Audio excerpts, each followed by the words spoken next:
भगवान बुद्ध ने कहा, रोगी की सेवा मेरी सेवा।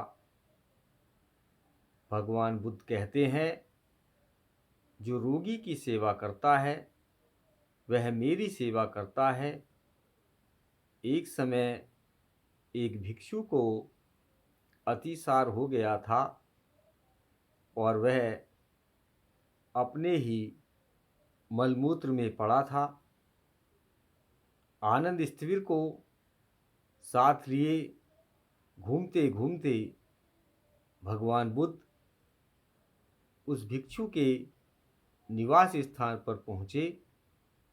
तथागत ने उस भिक्षु को देखा कि वह अपने ही मलमूत्र में पड़ा है।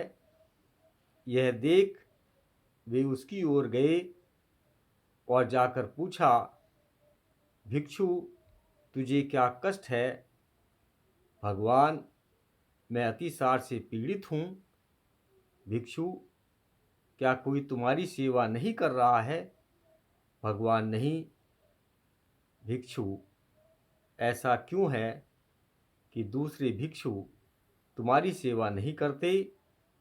भगवान, मैं भिक्षुओं के लिए किसी भी तरह उपयोगी नहीं हूँ, इसलिए भिक्षु मेरी सेवा नहीं करते। तब तथागत ने आनंद स्थविर को कहा, आनंद, जा पानी ले आ, मैं इस भिक्षु का मलमूत्र साफ करूँगा। बहुत अच्छा कह आनंद स्थविर ने स्वीकार किया।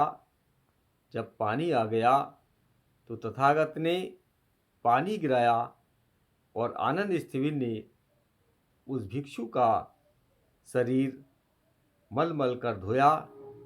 तब तथागत ने उसे सिर की ओर से उठाया और आनंद स्थविर ने पांव की ओर से, दोनों ने मिलकर उसे उठाकर बिस्तर पर लिटा दिया। तब तथागत ने इस अवसर पर सभी भिक्षुओं को इकट्ठा किया। उनसे पूछा, भिक्षुओं, अमुक आवास कमरे में कोई बीमार भिक्षु है? भगवान, है। उस भिक्षु को क्या कष्ट है? भगवान, उस भिक्षु को अतिसार है।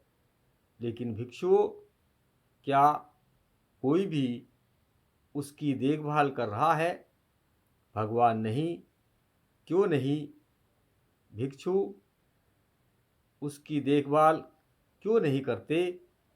भगवान, वह भिक्षुओं के किसी काम नहीं आता, इसलिए भिक्षु उसकी देखभाल नहीं करते। भिक्षुओं, तुम्हारी देखभाल करने वाले तुम्हारे माता पिता नहीं हैं। यदि तुम आपस में ही एक दूसरे की सेवा नहीं करोगे तो कौन करेगा? भिक्षुओं, जो रोगी की सेवा करता है वह मेरी सेवा करता है। यदि उपाध्याय हो तो उसे जीवन भर रोगी भिक्षु की सेवा करनी चाहिए और उसके स्वास्थ्य लाभ तक प्रतीक्षा करनी चाहिए।